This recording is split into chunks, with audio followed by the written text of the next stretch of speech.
बिस्मिल्लाहिर्रहमानिर्रहीम। Dear aspirants, अस्सलाम वालेकुम। Babar Nadeem here. Dear aspirants, आज हम एटीए का 7th लेक्चर देखेंगे। और आपको पता है कि जो सिलेबस है वो हम ऑलरेडी एक लेक्चर में ही डन कर चुके थे कि एक या दो लेक्चर में कि उसकी डेफिनेशंस यानी offences and punishment under ATA, तो वो हम शुरू में ही कर चुके थे। लेकिन फिर हमने ये तय किया था कि हम एक दफ़ा एटीए को गो थ्रू भी करेंगे, इसलिए ताकि कल को जो है अगर वो कोई एमसीक्यूज टाइप चीज़ पूछ लेता है या अदरवाइज़ हमें कंसेप्चुअली हमारी उसके ऊपर जो है वो ग्रिप होनी चाहिए, तो उसी चीज़ को हम लोग जो है वो लेके चलेंगे। अच्छा, एक चीज़ मैंने आपको बार बार बताई थी और आज भी मैं आपको बता रहा हूँ, वो ये था कि देखें, मैं ये समझता हूँ कि अगर मैं आपको पढ़ा रहा हूँ तो बजाय इसके कि मैं पूरा लेक्चर इंग्लिश में दूं या ये प्रूव करने की कोशिश करूं कि मुझे इंग्लिश बड़ी अच्छी आती है, ठीक है, क्यों ना मैं आपको पंजाबी में समझाऊं, आपको उर्दू में समझाऊं। तो कंसेप्चुअली जो है वो डिलीवर करना समथिंग एल्स, और फिर जब लॉ की रिक्वायरमेंट के मुताबिक उसको एग्ज़ाम में इंग्लिश में अटैम्प्ट करना या इंग्लिश में ऑर्डर लिखना, दैट इज़ समथिंग डिफरेंट। तो मैं बार बार आपको कहता हूँ, अब भी कहता हूँ कि समझने के लिए आप उर्दू का बेरेक्ट पास रखा करें, क्योंकि उर्दू हमारी वो मदर टंग है। और उसमें हम चीज़ को, चाहे हमारी इंग्लिश जितनी मर्ज़ी अच्छी हो, हम उसको ज़्यादा जो है वो कर सकते हैं, उसको उसके कॉन्सेप्ट जो है उसको पिक कर सकते हैं। तो एक्सपेक्ट करता हूँ कि जहाँ पे आपके पास इंग्लिश में बेरेक्ट होगा वहाँ पे उर्दू में भी होगा, और जब आप उसको पढ़ रहे होंगे तो एक दफ़ा आप उर्दू में भी देखेंगे। पहले भी हम इस तरह करते रहे हैं, आज भी ऐसे करते रहे हैं कि जब मैं आपको कंसेप्चुअली पढ़ाऊँगा तो मैं उर्दू वाला जो बेरेक्ट है मैं उसको ट्रांसलेट करूँगा, वहाँ से समझाऊँगा, और जब हम उसको एग्ज़ाम के पॉइंट ऑफ व्यू से पढ़ेंगे तो फिर मैं इंग्लिश वाला जो पोर्शन है उसको एक दफ़ा जो है वो मैं उसको रीड करूँगा, ठीक है। अच्छा जी, तो शुरू करते हैं हम लोग। आज हमने सेक्शन 21 पढ़ना है। कहता है जजों, कानूनी मशीर, सरकारी वकील, गवाहान और अदालती कार्रवाई से मुतल्लिका अशख़ास की हिफाजत। देखिए, मेरी बात सुनिए। एटीए में आपको पता है हीनियस ऑफेंसेस आते हैं, ठीक है। हमने पढ़ा था एटीए के दो ऑब्जेक्टिव हैं। एक तो ये है ना कि जो शेड्यूल्ड ऑफेंसेस हैं उसका ट्रायल एटीए करे, प्लस कुछ ऐसे ऑफेंसेस भी हैं जो कि इसलिए एटीए में शामिल किए गए हैं, ताकि उनका वो हीनियस किस्म के हैं और उनका स्पीडी ट्रायल हो। दोबारा बताता हूँ, कुछ ऑफेंसेस तो नए ऐड कर दिए गए ना एटीए के तहत, कि जी 780 है, वो एक नया ऑफेंस ऐड हो गया। कुछ पीपीसी वाले ऑफेंसेस इधर शामिल कर लिए गए। उसकी रीज़न क्या थी? पीपीसी तो पहले भी थी, कोर्ट्स पहले भी थी, लेकिन चूंकि वो हीनियस किस्म के थे तो सोच ये थी कि उनका जल्दी ट्रायल हो और एक स्पेशल कोर्ट उनका जो है वो क्या करे, ट्रायल करे, ठीक है। तो अब बात यह है कि जब एक जज हीनियस किस्म के ऑफेंस का ट्रायल कर रहा होगा तो उस वक़्त जो है उसकी जान को, वकील की जान को, गवाहान की जान को बड़ा ख़तरा होता है। और आपको पता है सम टाइम इंसिडेंट भी हो जाते हैं। अल्लाह सबको अपनी हिफ्ज़ व अमान में रखे। तो ये सेक्शन 21 बेसिकली उन जो एक सिस्टम का हिस्सा हैं जो कि एटीए के तहत जो है वो अपनी ड्यूटी सर अंजाम दे रहे होते हैं, ये उनकी हिफाजत के लिए है। तो ये कहता ये है कि जजों, कानूनी मशीर, सरकारी वकील, गवाहान और अदालती कार्रवाई से मुतल्लिका अशख़ास की हिफाजत। अदालत इस एक्ट के तहत किसी जुर्म की कार्रवाई से मुतल्लिका गवाह, जज, पब्लिक प्रोसिक्यूटर, कानूनी मशीर और दीगर अशख़ास की हिफाजत के लिए वसाइल की दस्तियाबी से मशरूत ऐसे ज़रूरी अहकाम दे सकती है या ऐसे इक़दाम कर सकती है जिन्हें वो दस्तियाब व वसाइल के अंदर रहते हुए मौजू समझे, जिनमें दर्ज इक़दाम जो हैं वो शामिल हैं। यानी अपने वसाइल के अंदर रहते हुए वो तमाम जो ज़रूरी इक़दामात हैं उनकी प्रोटेक्शन के लिए वो उठा सकती है, और उसमें ख़ुसूसन ये वाले नीचे वाले जो हैं मामलात वो भी शामिल होंगे। अच्छा, अब थोड़ी देर के लिए अब हम इसको अपने एग्ज़ाम पॉइंट ऑफ व्यू से देख लेते हैं, ठीक है। सेक्शन 21 प्रोटेक्शन ऑफ जजेस, counsel, public prosecutor, witnesses and person concern with court proceeding. The court में subject to the availability of the resources, make such necessary orders or take such measures as it deem fit within available resources for the protection of the witnesses, judges, public prosecutor, counsel and other person concerned in proceeding for an offence under this act, which may also include the following measures। अच्छा, अब ये जो नीचे वाली measures हैं ये ख़ास हैं, ऊपर उसने जर्नल कह दिया है कि भाई अगर वसाइल इजाज़त देते हैं ना तो आप हर वो कदम उठाओ जो कि एक जज और एक एहलकार की प्रोटेक्शन के लिए जो है वो क्या हो, ज़रूरी हो। लेकिन नीचे वो कह रहा है कि उसमें ये चीज़ें भी जो हैं वो शामिल होंगी।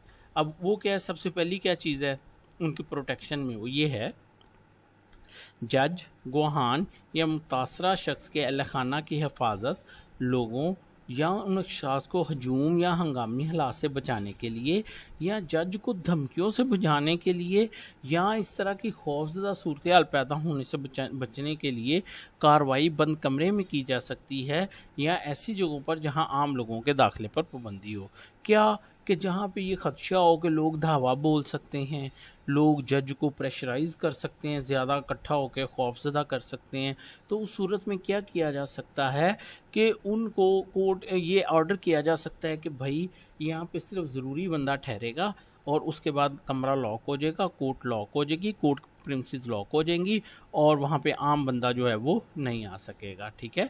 तो पहली जो मैयर है वो है Mayor may be held in camera or under restricted entry of members of the public where necessary for the protection of the judge, witness or a victim family member, or to prevent persons from crowding or storming the court to intimidate the judge। Storming the court का क्या मतलब है कि इकट्ठे होके आ जाना, ठीक है, धावा कोर्ट के ऊपर जो है एक तरह से हमलावर से हो जाना, और उसका मकसद क्या है कि जज को खौफजदा किया जाए, or to create a threatening atmosphere, या खौफजदा माहौल जो है वो क्रिएट किया जाए। तो होप कि आपको समझ आ गई है। ये सिर्फ सुनने की हद तक है, कोई आपने याद नहीं करना, बस आपने इसको याद रख लेना है कि सेक्शन 21 जो है वो इसके बारे में है, ठीक है।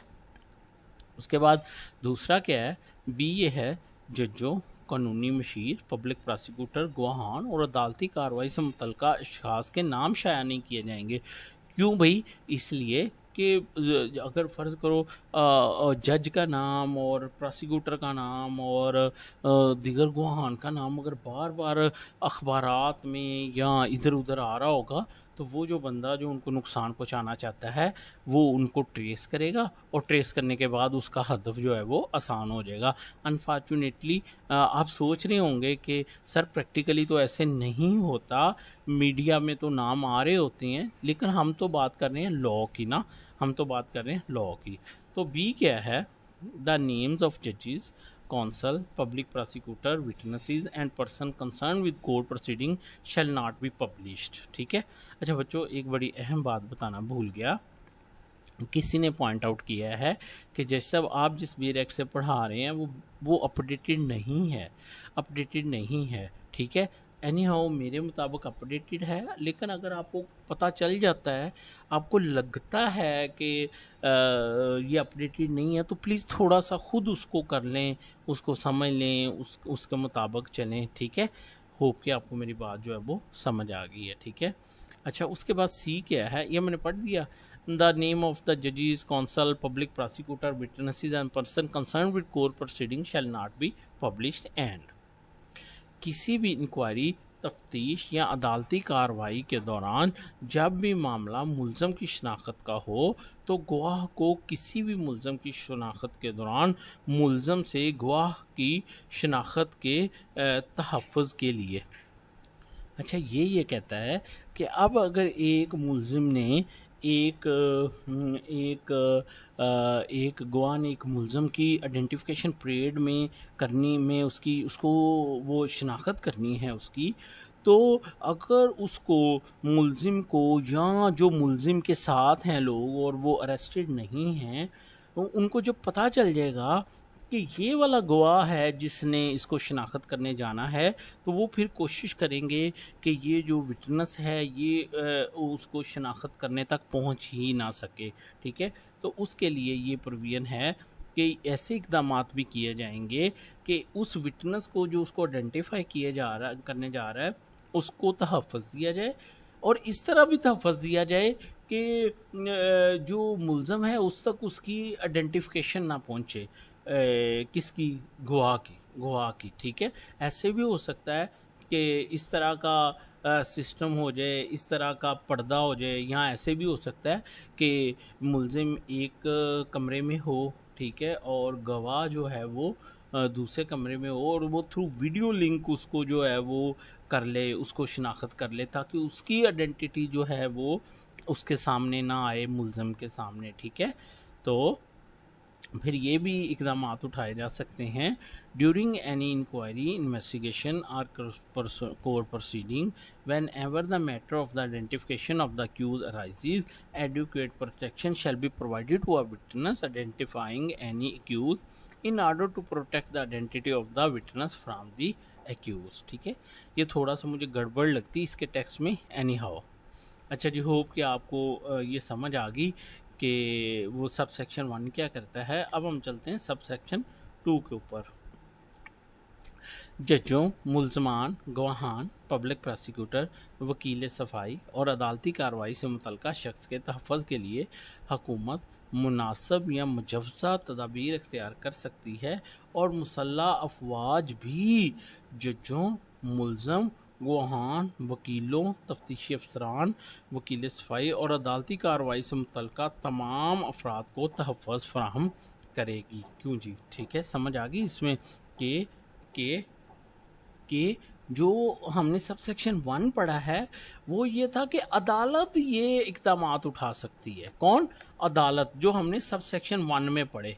ठीक है, अब हम सेक्शन 2 में पढ़ रहे हैं कि वो तो था ना कि अदालत अपने स्टाफ की अपनी प्रोटेक्शन के लिए क्या क्या कर सकती है।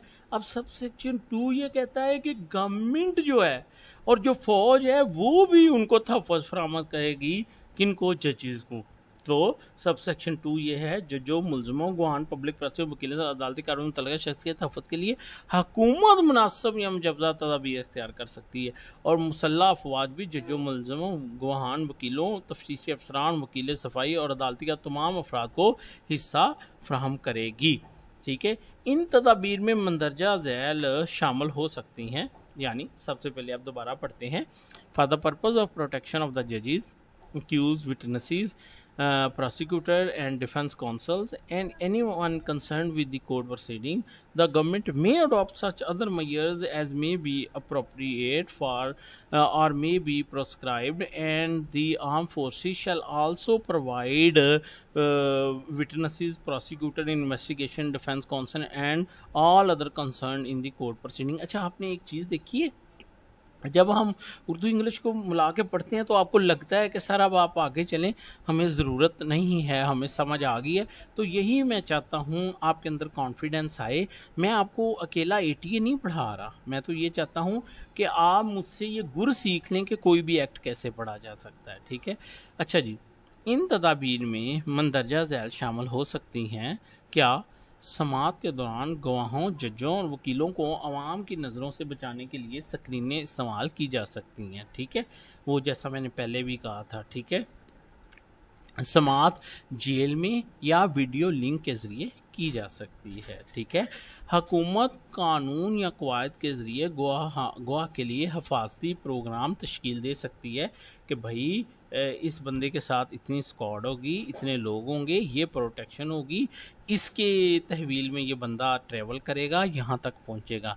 ठीक है, होप कि आपको मेरी बात की जो है वो समझ आ गई। और ऑनेस्टली स्पीकिंग मैं आपको बताऊं, आपने अगर ATA वो कर लिया है ना, वो ऑफेंसेस वाला लेक्चर कर लिया है, तो बाकी बेशक आप उर्दू का बेर एक्ट पढ़ छोड़ें और अल्लाह पे छोड़ दें, और ये तसव्वुर करें कि आपने इसको पढ़ लिया है, ठीक है। ज़्यादा टाइम इसके ऊपर जो है वो आप सरफ ना करें। उसके बाद आगे वो कहता है अच्छा जी, ये हमने पढ़ लिया। These may include the following, namely screen may be use during trial to shield witnesses, जजेस and prosecutor from public view. Trial may be held in jail premises or through video link. Witness protection programs may be establish by the government through law और rules, ठीक है। तो hope कि आपको समझ आ गई। सूबाई हुकूमत इस बात को यकीनी बनाने के लिए तमाम ज़रूरी इक़दाम करेगी कि जेल में कैदियों को मोबाइल फ़ोन तक रसाई ना हो, क्योंकि ऐसे भी देखा गया था कि ये जब सिमें इतनी वो रजिस्टर्ड होना ज़रूरी नहीं थी, तो अक्सर ये जो मोबाइल का जो इस्तेमाल था, ये जो धमाके वगैरह करने में या उनको कैदियों को जेल से छुड़वाने के लिए बड़ा इस्तेमाल होता था। तो दिस इज़ द थिंग कि उन्होंने कहा है कि इस चीज़ को यकीनी बनाया जाएगा कि कैदियों के पास जो है वो मोबाइल ना हो, ठीक है। अच्छा, उसके बाद सब सेक्शन 3 है, वो ये है, सब सेक्शन 3 ये है कि हुकूमत इस एक्ट के तहत किसी जुर्म की तफ्तीश और अदालती कार्रवाई के दौरान और बाद अज़ां जहां ज़रूरी समझे जज, कानूनी मशीर, पब्लिक प्रोसिक्यूटर और गवाहान के लिए हिफाजी इक़दामात में तोसी कर सकती है, ठीक है। अच्छा, सब सेक्शन 3 क्या कहता है, ठीक है, कि तफ्तीश के दौरान या अदालती कार्रवाई के दौरान जहाँ पे भी हुकूमत ज़रूरी समझे वो उन गवाहान के हिफाजी इक़दामात में तोसी कर सकती है, एक्सटेंड कर सकती है, या उसमें वो फोर्स में जो है उसका क्या कर सकती है, वो इजाफा कर सकती है, ठीक है। तो the government shall extend protection to a judge, a counsel, public prosecutor and witness during investigation of the offence and proceeding under this act and thereafter as may be considered necessary। ये कह रहा है कि ज़रूरी नहीं है कि जब जज उसका ट्रायल शुरू करे, केस का ट्रायल शुरू करे, तो उसी वक्त ही कोर्ट ने जो है उसको जो है वो जज वगैरह को प्रोटेक्शन वकील को देनी है। उससे पहले ड्यूरिंग इन्वेस्टिगेशन भी दी जा सकती है, इवन वो प्रोसीडिंग के बाद भी दी जा सकती है, ठीक है। अच्छा, उसके बाद आगे चलते हैं। अच्छा, फिल वक़्त नाफिज़ुल अमल किसी दीगर कानून बाशमूल कानून शहादत में कुछ भी दर्ज होने के बावजूद इस सेक्शन की दफ़ात मुतासर ना होंगी। देखें, अब कोई शख्स ये नहीं कह सकता कि जनाब कानून शहादत में ये लिखा हुआ है कि विटनेस को तो ओपन कोर्ट में आपने एग्जामिन या क्रॉस एग्जामिन करना, तो आप बंद कमरे में क्यों प्रोसीडिंग कर रहे हैं। तो इस चीज़ को के बाद में कोई रोला ना पड़े, उन्होंने यहीं पर लिख के जो है वो इस बात को क्लियर कर दिया कि the provision of this section shall have affect not standing anything contained in other law for the time being in force including the कानून शहादत ऑर्डर। अच्छा जी, उसके बाद हम आगे चलते हैं सेक्शन 21A। सेक्शन 21A दहशत गर्दी की तफ्तीश के लिए घेराबंदी। इस एक्ट के तहत दहशत गर्दी की तफ्तीश के लिए कोई इलाका घेराबंद इलाका है जिसे इस सेक्शन के तहत घेराबंद इलाका करार दिया गया है। घेराबंद इलाके से क्या मुराद है? आप दोनों मुझे तंग करने आए हो, चलो भागो, चलो चलो चलो चलो चलो। अच्छा जी, ये घेराबंद इलाके से क्या मुराद है? घेराबंद इलाके से क्या मुराद है?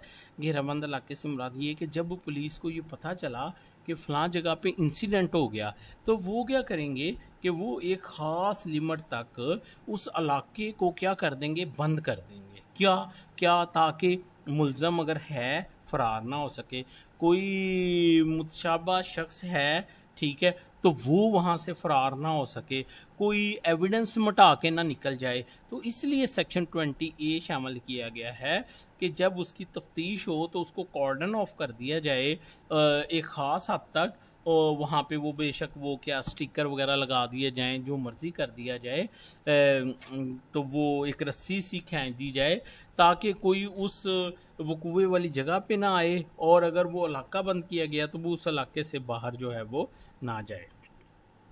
दहशतगर्दी की तफ्तीश के लिए घेराबंदी।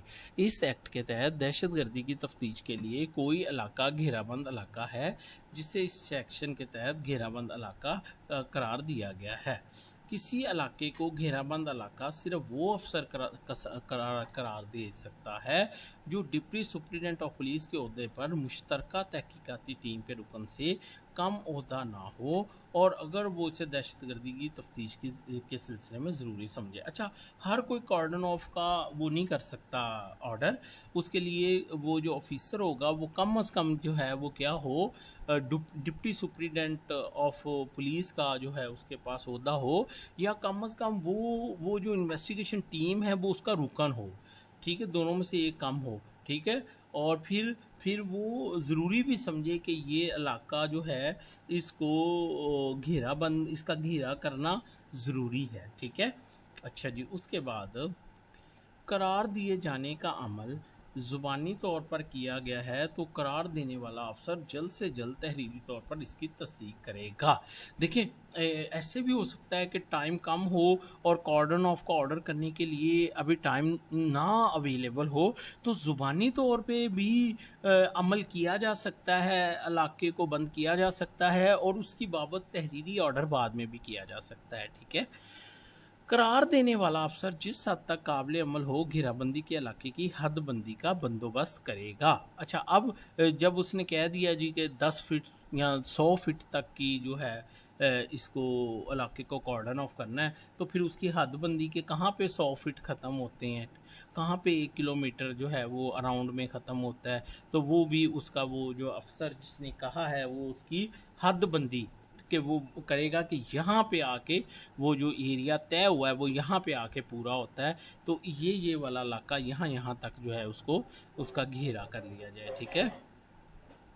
एक इलाके को ज़्यादा से ज़्यादा 14 दिनों के लिए घेराबंद इलाका करार दिया जा सकता है। इस दौरान में तहरीरी तौर पर वक्तन फ़ौक्तन तोसी की जा सकती है और हर तोसी में तोसी मुद्दत मखसूस की जाएगी। लो जी, वो कहता है कि ज़्यादा से ज़्यादा आप एक इलाके को 14 दिनों के लिए बंद कर सकते हैं। अलबत्ता आप फ्राम टाइम टू टाइम उस 14 दिनों को जो है वो एक्सटेंड कर सकते हैं, लेकिन जब भी एक्सटेंड करें तो आइंदा की भी मियाद तय करें कि भाई बस आइंदा फिर इतने दिनों के लिए लगाया जा रहा है। ताहम किसी इलाके को घेराबंद इलाका करार दिए जाने की तरीके 28 दिन के बाद मुअस्सर नहीं होगा। यानी ऊपर तो उसने कहा ना कि मैक्सिमम 14 दिन के वक्फे से आप उसको कर सकते हैं। ठीक है, लेकिन नीचे उसने कहा है कि मैक्सिमम 28 दिन के लिए जो है वो किया जा सकता है। ठीक है। अच्छा जी, उसके बाद अगर किसी शख्स के इल्म में हो या उसके पास ऐसे शुबे का माकूल जवाब मौजूद हो कि दहशतगर्दी के ख़िलाफ़ तहकीक की जा रही है या मुजव्वज़ा तौर पर की जा सकती है, तो वो शख्स मंदरजा ज़ैल सूरतों में जुर्म का मुर्तकिब होगा अगर वो किसी दूसरे या दूसरों के सामने ऐसा मामला फाश कर दे जिससे तफ्तीश के मुतासर होने का इम्कान पैदा हो जाए। देखें, अब ये जो सब सेक्शन 6 है वो ये कहता है कि एक शख्स है, उसके पास राज हैं, उसके पास एविडेंस है, उसको उसने वकूआ देखा है या उसको पता है कि क्या होने जा रहा है, किस तरह से तफ्तीश होने जा रही है, और वो क्या करे कि वो किसी और को वो राज बताए, किस मकसद के लिए, ताकि वो तफ्तीश जो है वो मुतासर हो जाए। मसलन वो किसी को फ़ोन करके कहे भाई अब वो तुम्हें गिरफ़्तार करने आ रहे हैं, ठीक है, भाग जा, तो ये क्या हो जाएगा, ये एक तरह से जुर्म हो जाएगा। अब मैं दोबारा इसको पढ़ता हूँ, आपको समझ आ जाएगी। अगर किसी शख्स के इल्म में हो या उसके पास ऐसे शुबे का माकूल जवाब मौजूद हो कि दहशत गर्दी के ख़िलाफ़ तहकीक की जा रही है या मुजव्वज़ा तौर पर की जा सकती है, तो वो शख्स मंदरजा झैल सूरतों में जुर्म का मुर्तकिब होगा अगर वो किसी दूसरे या दूसरों के सामने ऐसा मामला फाश कर दे जिससे तफ्तीश के मुतासर होने का इम्कान पैदा हो जाए। मसलन वो मुलजमान के पीछे पहुंचा और उनको कहता भाग जाओ, वो आ रहे हैं। ठीक है। अच्छा, फिर यहाँ इस समान में मुदाखलत करता है जिसके तफ्तीशी अमला से अमल में मुतलका होने का इम्कान है, या वो जो मौके का सबूत है उसमें उसको वो आगे पीछे, या वो जो सामान है जो कि तफ्तीश में मौका पे वो जो चीज़ें हैं जो रिकवर करते हुए फ़र्द बना के जिनसे तफ्तीश में फ़ायदा हो सकता है वो उनको आगे पीछे करने की कोशिश करे, गाड़ी इस्तेमाल हुई है वो गाड़ी को गैप करने की कोशिश करे, तो वो भी क्या होगा, कोई ऑफेंस होगा। अब सब सेक्शन 7 क्या कहता है, वो कहता है कोई शख्स जो झैली सेक्शन 6 के तहत जुर्म का मुर्तकिब होता है वो जुर्म साबित होने पर कम अज़ कम 6 माह और ज़्यादा से ज़्यादा 2 साल की कैद और जुर्माने का मुस्तजब होगा। क्यों जी, बोलिए, आपको समझ आ गई इस चीज़ की? ठीक है, तो अब मैं आपको जो है, चलें इसको मुकम्मल कर लेता हूँ, फिर मैं इंग्लिश में पढ़ता हूँ। झैली सेक्शन 6 के तहत जिस शख्स पर फ़र्द जुर्म आयद की गई हो वो अपनी सफाई उसी सूरत में पेश कर सकता है कि वो शख्स साबित करे कि उसे इल्म नहीं था कि उसके पास इस शुबे के माकूल वजह ना थी कि मामले को अफशा करना या इसमें मुदाखलत करना तफ्तीश पर असरअंदाज हो सकता है। अब ये बात क्या है, ये जो सब सेक्शन 8 है ये अब क्या कह रहा है, वो कह रहा है कि देखें, एक शख्स को इसलिए अरेस्ट किया गया है कि उसने इंफॉर्मेशन लीक की जिसकी वजह से वो तफ्तीश क्या होगी, मुतासर होगी। अब वो शख्स जो है उसका ये डिफेंस है कि मैंने वाकई ये बात लीक की लेकिन मुझे इस चीज़ का इल्म नहीं था कि इसके पीछे तफ्तीश हो रही है और ये राज के ज़ुमरे में आती है। मैंने तो वैसे ही उनको कहा कि चलो यार आप लोग वहाँ चले जाओ या आप इस तरह से कर लो, लेकिन इस नज़रिए से नहीं कहा या उनको एक राज इस नज़रिए से नहीं बताया कि तफ्तीश मुतासर हो। तो ये जो सब सेक्शन हम अब पढ़ें 8, ये बेसिकली सेट कर रहा है कि अगर उस शख्स का जिस पे ये एलिगेशन है कि तुमने राज फाश किया है, उसका ये कहना है कि मैंने राज ज़रूर फाश किया है लेकिन मेरी नीयत ये नहीं थी कि तफ्तीश मुतासर हो, तो इसका बर्डन उस शख्स पे होगा कि वो ये साबित करे क्या कि उसे इल्म ही नहीं था या उसके पास इस शुबे की मकूल वजह ही नहीं थी कि मामले को अफशा करना या इसमें दाखिल करना तफ्तीश पर नसरअंदाज, यानी उसे पता ही नहीं था तफ्तीश हो सकती है, यहाँ कि इसके पास इस मामले को अफशा करने और इसमें मुदाखिल करने की माकूल वजह मौजूद थी, या वो बताए कि उसने ये क्यों उनको बताया या क्यों उसने मुदाखलत की। इस सेक्शन के मकासद की खातर दहशत गर्दी की तफ्तीश करने वाले हवाले में दहशत गर्दी की तफ्तीश करने में हिस्सा लेना या मदद करने का हवाला शामिल है। अच्छा, ये क्या कह रहा है कि एक शख्स जो है वो तफ्तीश में पार्टिसिपेट कर रहा है, यानी वो गवाह है, साथ जा रहा है, अब उसके पास तो बड़े राज हैं, उसको तो पता है क्या हो रहा है। तो उन्होंने कहा इसमें वो चीज़ भी शामिल होगी कि बंदा एक तरफ से हेल्प कर रहा है इसकी तफ्तीशी टीम की और दूसरी तरफ से वो अगली पार्टी को क्या कर रहा है, इन्फॉर्मेशन दे रहा है। इस सेक्शन के मकसद की खातर कोई शख्स सामान के साथ छेड़छाड़ करता है अगर इसमें जेलसाजी करता है या छुपाता है, तबाह करता है या उसे ठिकाने लगा देता है या वो उसकी वजह बनता है या किसी और को ऐसे काम करने की इजाज़त देता है। अच्छा, फिर वो ये कहता है कि ज़रूरी नहीं है कि वो खुद ही सामान के साथ छेड़छाड़ करे या उसको आगे पीछे करे, वो रद्दोबदल कर देता है, सामान आगे की जगह कोई और रख दे, उसको छुपा लेता है, ठीक है, या उसको डिस्ट्रॉय कर देता है या उसको कहीं पे डिस्पोज ऑफ कर देता है या डिस्पोज ऑफ करने की वजह बनता है या किसी और को ऐसा करने की इजाज़त देता है, तो वो भी इस सेक्शन के जुमले में आएगा। अब मैं आपको इधर से इसका थोड़ा सा बता देता हूँ, तो अब आपका सारा कॉन्सेप्ट जो है वो क्या हो जाएगा, क्लियर हो जाएगा। Section 21A, cordon for terrorist investigation. An area is cordon area for the purpose of terrorist investigation under this act if it is so designated under this section. A designation may be made only by an officer not below the rank of the deputy superintendent of the police or a member of joint investigation team if he consider it expedient for the purpose of terrorist investigation. If a designation is made orally, the officer अच्छा, sorry, call आ गई थी ये जो है वो हम कहाँ पे थे, हम ये थे ये सब सेक्शन 2-3 पढ़ रहे थे। If a designation is made orally, the officer making it shall confirm it in writing as soon as it is reasonable practicable, ठीक है। तो वो ऑर्डरली भी उसको कर सकता है ऑर्डर कॉर्डन ऑफ का, लेकिन बाद में वो उसको क्या करेगा, उसको ऑर्डर भी करेगा उसके बारे में।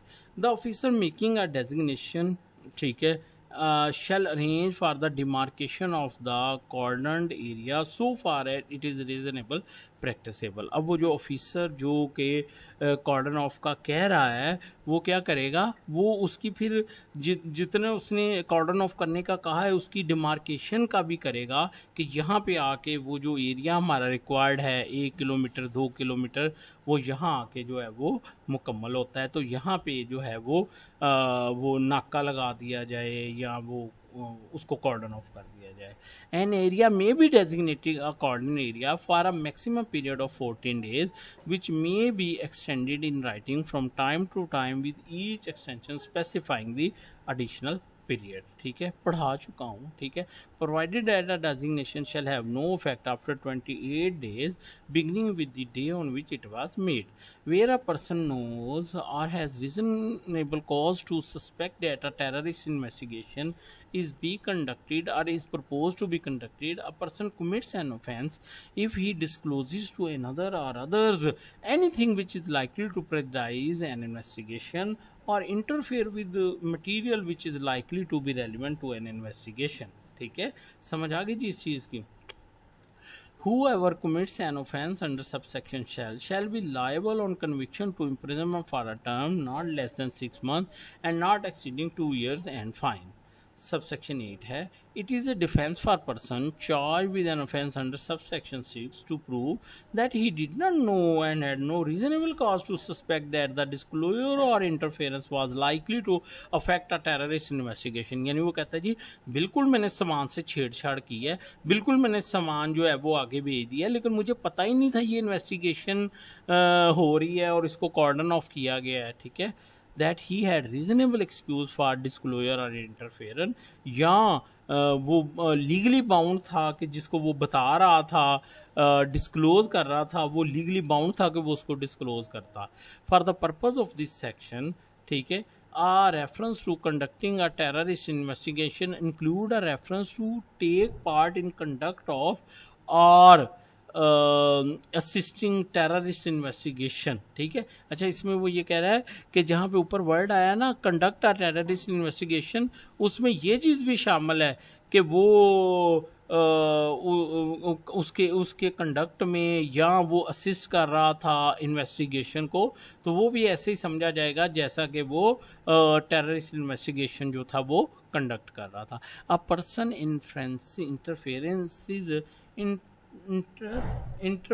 interferes with a person interferes with any material if he falsify it, conceal it, destroy it or dispose of it, or if he causes or permit an other to do anything। ठीक है, अच्छा तो वो कह रहा है एक शख्स जो है वो यही समझा जाएगा कि उसने उसको छुपाया या तबाह किया है अगर वो ऐसा करता है या किसी को करने की इजाज़त देता है।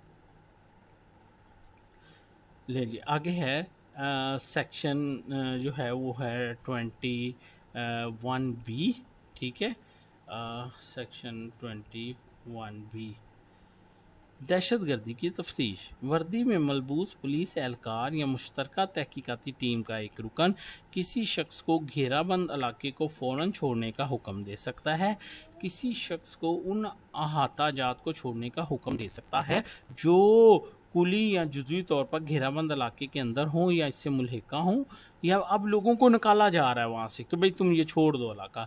किसी ड्राइवर या गाड़ी रखने वाले शख्स को फौरी तौर पर गाड़ी को घेराबंद इलाके से हटाने का हुक्म दिया जा सकता है, या घेराबंद इलाके से गाड़ी हटाने का बंदोबस्त कर सकता है, या घेराबंद इलाके के अंदर गाड़ी की नकलो हरकत का बंदोबस्त कर सकता है, राहगीरों या गाड़ियों को घेराबंद इलाके तक रसाई की ममनुआ करार दे सकता है या पाबंदी लगा सकता है। अगर उसे शक हो कि दहशतगर्दी के मुतल्लिका कोई शख्स वहाँ छुपा हुआ है तो घेराबंद इलाके के किसी भी अहाते में दाखिल हो सकता है और तलाशी ले सकता है। किसी भी शख्स कि जिसके दहशतगर्दी में मुलव्वस होने का उसे माकूल शुबा हो तलाशी ले सकता है और उसे गिरफ्तार कर सकता है, बशर्ते कि किसी भी शख्स की तलाशी उस सनफ़ के पुलिस एहलकार के ज़रिए ली जाएगी। अगर लेडी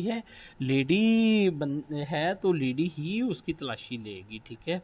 होप कि आपको मेरी बात की समझ आ रही। किसी घेराबंद इलाके में या किसी भी जायदाद को कब्जे में ले सकता है जिस पर उसे माकूल तौर पर शक हो कि इसे दहशतगर्दी के मकासद के लिए इस्तेमाल किया जा सकता है। अब ये बहुत ईजी है, मैं पढ़ देता हूँ। सेक्शन 21B है, a policeman in uniform or a member of a joint investigation team may order a person in a cordon area to leave immediately, order a person immediately to leave the premises which are wholly or partly or adjacent to the cordon area, order the driver or person in charge of a vehicle in a cordon area to move it from the area immediately, arrange for the removal of a vehicle from the cordoned area, arrange for the movement of the vehicle में within the cordon area. देखिए, जब एक area को कॉर्डन कर दिया गया है तो ना कोई गाड़ी अंदर आ सकती है ना कोई गाड़ी बाहर जा सकती। तो ऊपर ये था कि वो किसी शख्स को कह सकता है कि भाई तुम गाड़ी जो है वो यहाँ से बाहर निकाल लो, और नीचे वो कह रहा है कि वो किसी को वो गाड़ी को अंदर आने की इजाज़त दे सकता है या विद इन कॉर्डन एरिया उसको मूवमेंट की इजाज़त जो है वो दे सकता है, ठीक है। prohibit or restrict access to a cordon area by pedestrians or vehicles, ठीक है। फिर वो किसी ख़ास हिस्से में जो है वो उसको जो है व्हीकल को जो है वो आने की वो व्हीकल यानी गाड़ियों के आने जाने के लिए उसको क्या कर सकता है, ममनुआ करार दे सकता है। Enter and search any premises in a cordon area if he suspects anyone concerned with terrorism is hiding there. Search and arrest any person he reasonably suspect to be a person concerned in terrorism, provided that any search of a person shall be made by a police or person of a same sex, or take possession of any property in a cordon area he reasonably suspects is likely to use for the purpose of terrorism। बच्चों बहुत easy है, बहुत easy है, लेकिन ये सोच के कि आप मुझसे एक्सपेक्ट करते हैं कि मैं सारा गो थ्रू करूँगा तो मैं भी उसको जो है वो पढ़े जा रहा हूँ, ठीक है। अच्छा, अगला सेक्शन जो है 21C, ये भी बहुत इजी है। ट्रेनिंग, वेपन्स ट्रेनिंग, असले की वो तरबियत देना। देखना, आपको पता है ये हमारा पास भी इस तरह से है कि लोगों को उधर वो जो ट्राइबल एरिया थे वहाँ पे उनको बच्चों को लोगों को क्या की जाती थी, असला चलाने का जो है या वो ख़ुदकुश धमाका करने का जो है या वो वेपन्स इस्तेमाल करने की उनको बाकायदा ट्रेनिंग दी जाती थी, ठीक है। तो ये भी देखें, चूँकि ये हमने पढ़ा था कि ATA का ये भी ऑब्जेक्ट है कि टू टेक टू ऑल दो step required for the eradication और प्रिवेंशन ऑफ द टेररिज्म। तो उसमें ये फिर आ गया ना कि उसको जो तरबियत है, जो शख्स लोगों को दहशतगर्दी के लिए तरबियत देते हैं उसको रोका जाए। तो ये फिर प्रोविजन उसी के बारे में है। तो सबसे पहला ये है असले की तरबियत। कोई शख्स जुर्म का इर्तिकाब करता है अगर वो मजाज अथॉरिटी से कानूनी इख्तियार लिए बगैर दर्ज झैल को बनाने या इस्तेमाल करने की तालीम या तरबियत देता है, यानी उसने कोई लाइसेंस नहीं लिया हुआ उस चीज़ का, ठीक है। मसलन आतिशी असला हो गया या धमाका खेज मवाद बनाना या उसको इस्तेमाल कर या कीमियाई या हयातियाती या दीगर हथियारों को बनाना या उसको चलाना, उसकी तरबियत जो है वो अगर देता है तो वो क्या है, वो एक ऑफेंस है। सब सेक्शन 2 ये कहता है वो शख्स जुर्म का इर्तिकाब करता है जो मजाज अथॉरिटी से कानूनी इख्तियार लिए बगैर झैली सेक्शन 1 के तहत किसी बच्चे को तालीम या तरबियत देता है और मुजरम साबित होने पर वो कैद जिसकी मुद्दत 10 साल तक हो और जुर्माने का मस्तजूब होगा, ठीक है। अच्छा, ऊपर उसने ये कहा है कि वो जो शख्स है जो जिसने 1 में जो ये काम करता है वो तो ऑफेंस है ही है। अगर वो बच्चे को इस किस्म की तरबियत देता है तो फिर उसकी जो सज़ा है वो 10 साल तक होगी और जुर्माना भी होगा। कोई शख्स जुर्म का इर्तिकाब करता है अगर वो मजाज अथॉरिटी से कानूनी इख्तियार लिए बगैर ठीक है, किसी शख्स से तालीम या तरबियत हासिल करता है ताकि इसकी तालीम या तरबियत किसी दूसरे को दे या किसी दूसरे को दावत देता है, खसूसी तौर पर या अमूमी तौर पर कि वो दर्ज अल को बनाने के इस्तेमाल के लिए ऐसी गैर मुजाज तालीम या तरबियत हासिल करे, आतशी असलाह, धमाका खेज़ मवाद या कीमियाई हयातियाती या दीगर हथियार। ये बता रहा है, ये बता रहा है कि ट्रेनिंग देने वाला भी, ऊपर वाले ऑफेंस में तो ये था ना कि ट्रेनिंग देने वाला जुर्मवार था। अब ये वाला सेक्शन कहता है कि वो तरबियत लेने वाला या वो जो इस नीयत से तरबियत ले रहा है कि मैं आगे किसी को तरबियत दूंगा, वो भी क्या होगा, वो भी जुर्मदार होगा, वो भी मुजरम कहलाएगा। ठीक है। अच्छा, सब सेक्शन 4 कहता है कोई बच्चा जुर्म का इर्तिकाब करता है अगर वो मजाज काम से कानून के लिए बगैर कोई भी तालीम या तरबियत फ्राहम करता है, या अगर वो ऐसी गैर मजाज तनवीर हासिल करता है या किसी दूसरे को खसूसी तौर पर या अमूमी तौर दावत देता है कि वो दर्ज अल को बनाने के लिए ऐसी गैर मजाज तालीम या तरबियत हासिल करे, आतशी असलाह, धमाका खेज़ मवाद, कीमिया। ऊपर तो था ना आदमी, नीचे ये है कि कोई बच्चा भी अगर ऐसा करता है या वो तरबियत लेता है तो वो भी क्या होगा, वो ऑफेंस होगा। और कोई बच्चा जो झैली सेक्शन का किसी जुर्म का कसूरवार, वो मुजर सामने पर कम से कम 6 माह और ज़्यादा से ज़्यादा 5 साल की उसकी सज़ा होगी। ठीक है।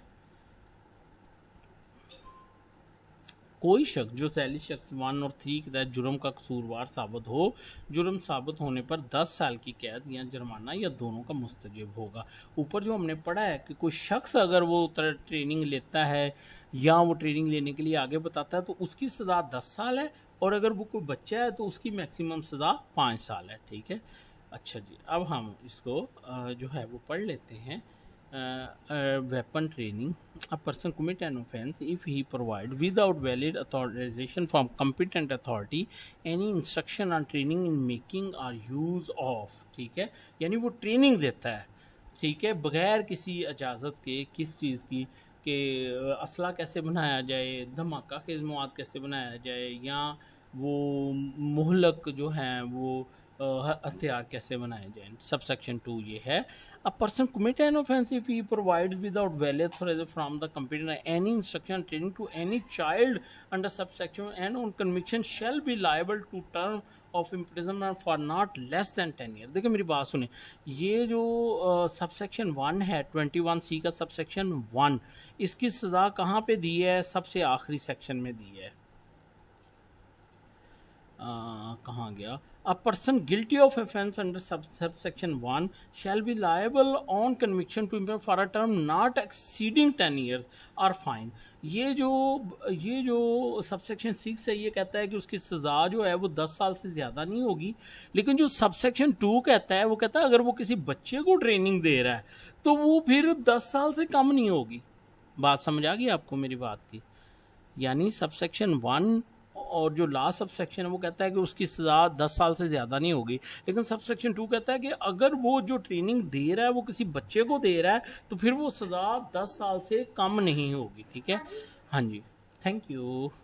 A person commits an offense if he receives instructions or instruction from anyone without any valid author from competent authority to give such instruction or training or invites another specific or generally to receive such other instruction or training to। वही वो बात है कि ऊपर ये था कि जो ट्रेनिंग देता है, और सब सेक्शन 3 है कि जो ट्रेनिंग लेता है, और इसकी सज़ा भी आखिरी वाले में जो है वो दी गई है कि उसकी जो सज़ा होगी वो मैक्सिमम कितनी होगी, उसकी सब सेक्शन 6 में बताता है कि उसकी सज़ा जो होगी वो कितनी होगी, 10 साल से ज़्यादा नहीं होगी। ठीक है।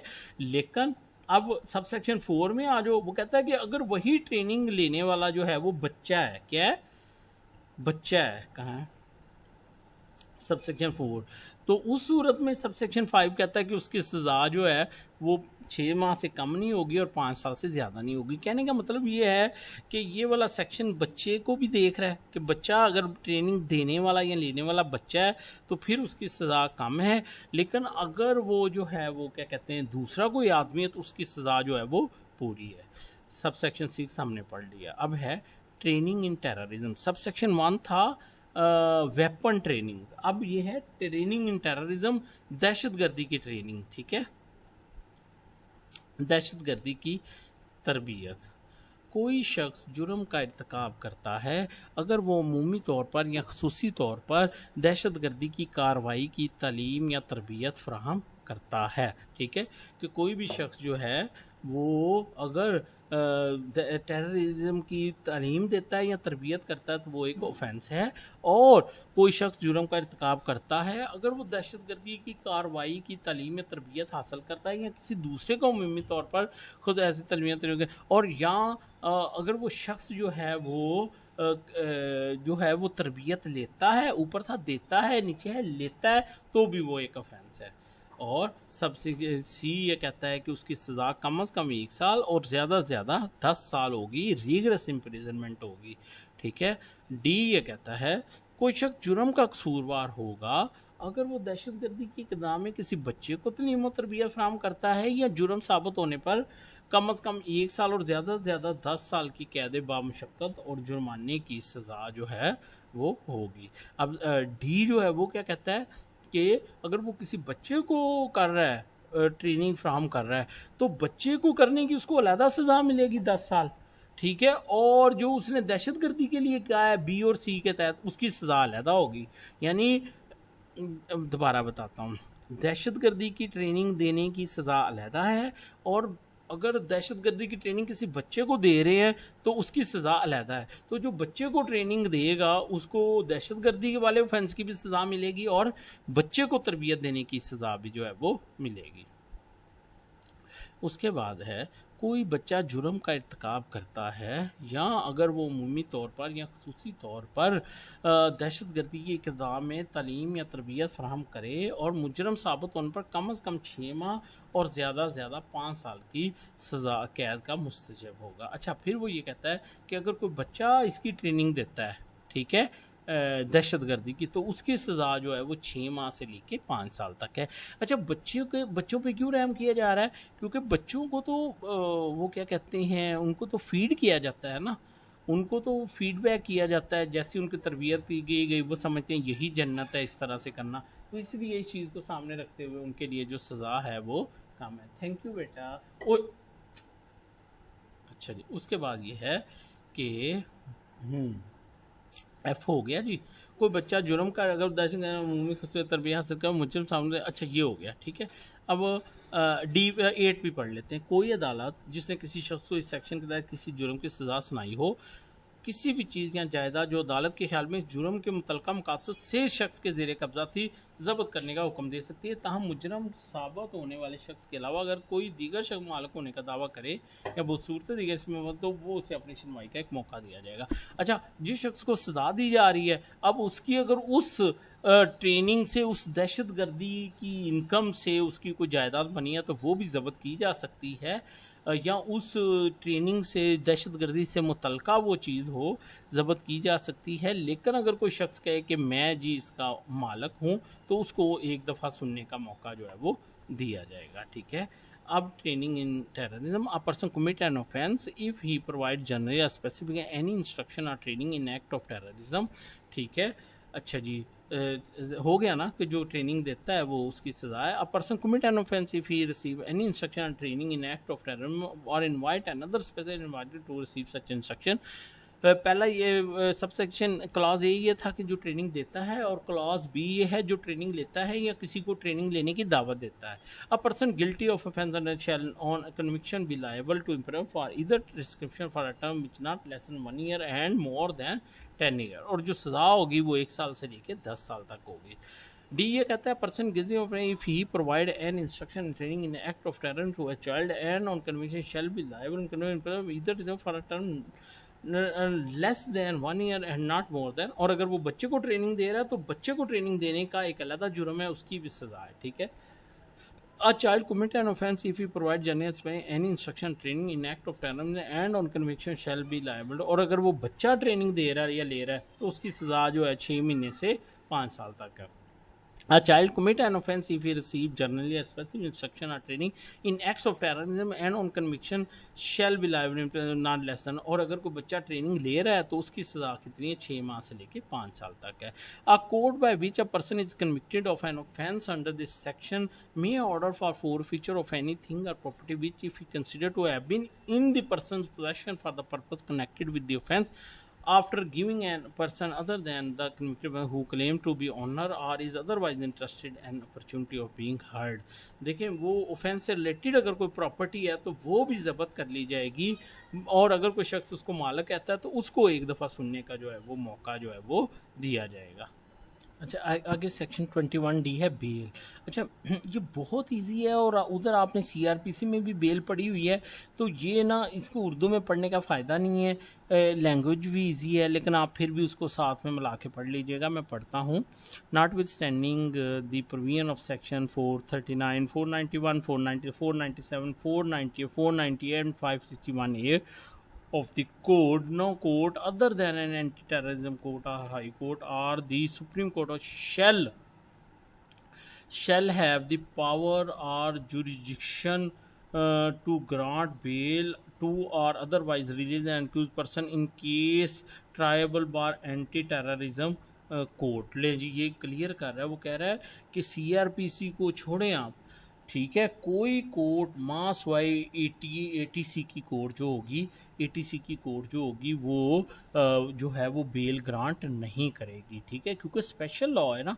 तो बाकी सारी कोर्ट्स की जो जुरिडिक्शन है उसको क्या कर दिया गया है, एक्सक्लूड कर. नॉट विद स्टैंडिंग का मतलब है कि इन प्रोविजंस को आप इग्नोर करो, और फिर आगे वो कहता है कोई अदालत, ठीक है, no court other than ATC anti terrorism court, यानी सिर्फ कौन कौन बेल ले सकता है, एटीसी, हाई कोर्ट और सुप्रीम कोर्ट. डिस्ट्रिक्ट कोर्ट नहीं ले सकती, कोई सेशन जज साहब नहीं ले सकते.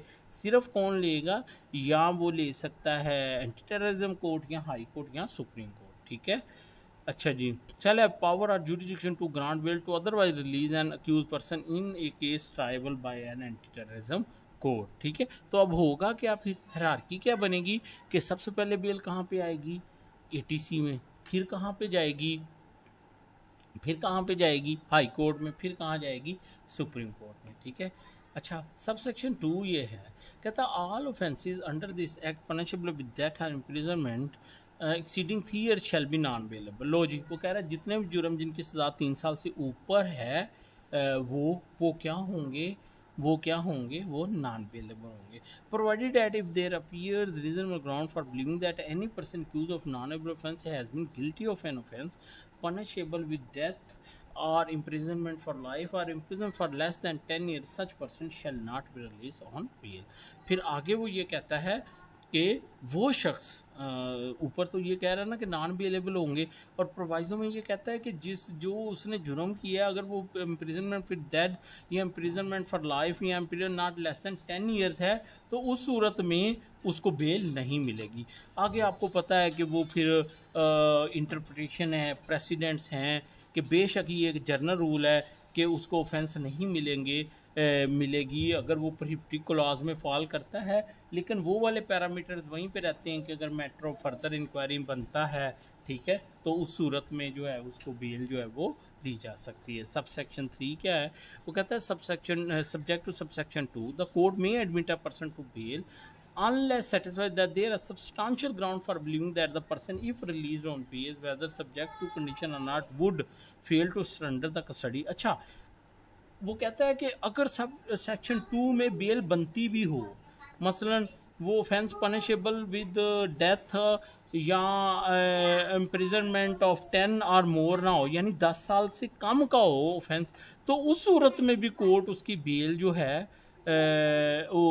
है वो उस सूरत में कोर्ट उसकी बेल ले सकती है बशर्ते के इस चीज़ की अप्रीहेंशन ना हो, क्या कि वो एब्सकॉन्ड कर जाएगा और वो कस्टडी सरेंडर नहीं करेगा, या वो दोबारा ऑफेंस करेगा अगर उसको बेल दी जाती है, ठीक है, या वो कोई विटनेस के साथ कुछ करेगा, या वो एविडेंस मिटाने की कोशिश करेगा, ठीक है, या वो जो उसको कंडीशंस, जिन कंडीशंस पे छोड़ा जा रहा है वो उन कंडीशंस को पूरा नहीं करेगा, तो उस सूरत में कोर्ट जो है, तो उस सूरत में कोर्ट उनको बेल जो है वो ग्रांट नहीं करेगा। दोबारा बताता हूँ, देखें जो सब सेक्शन 3 है उसने तो ये कह दिया ना सब सेक्शन 2 ने, कि वो कहता है जी कि उसको बेल मिलेगी नहीं, उसको बेल जिसकी सज़ा 10 साल से ज़्यादा होगी जो जुर्म की, उसको बेल मिलेगी नहीं, ठीक है।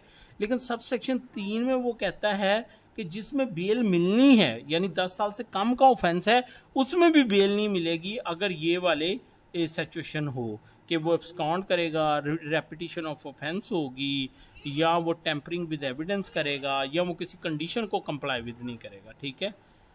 अच्छा जी, सब सेक्शन 4 है, वो कहता है in exercising its power in relation to a person seeking bail under this act the court shall have regard to such of the following consideration as well as to any other which it consider element. Court bail का फैसला करते वक्त ये matter देखेगा, क्या, the nature and seriousness of the offence with which the person is charge, वो जो जुर्म है वो कितना हीनियस है वो देखेगा।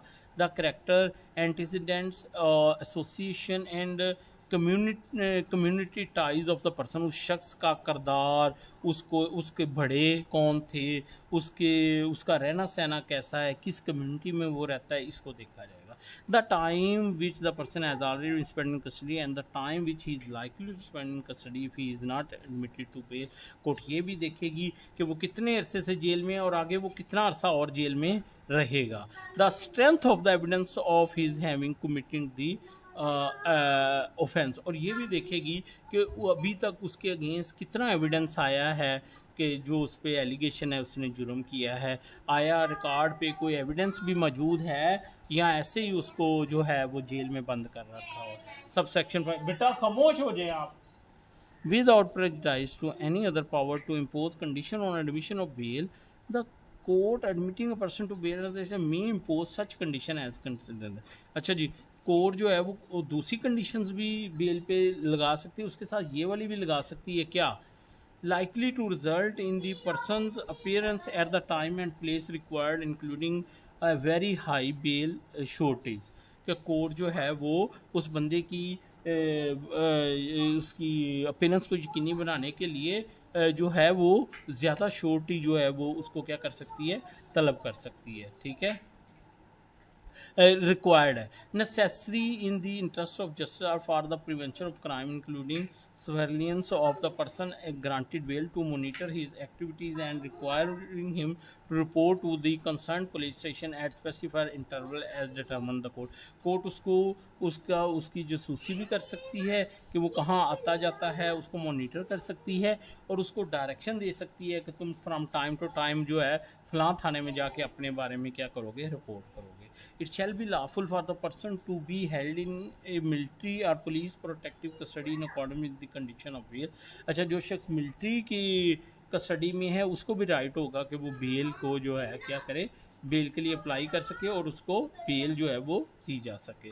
सब सेक्शन 7 है, the government or the court may under this section at any time in respect of the person charged of an offence under this act if considered necessary by special general direct special arrangement to be made as to the place at which the person is to be held in order to prevent his escape to ensure his safety or the safety of others।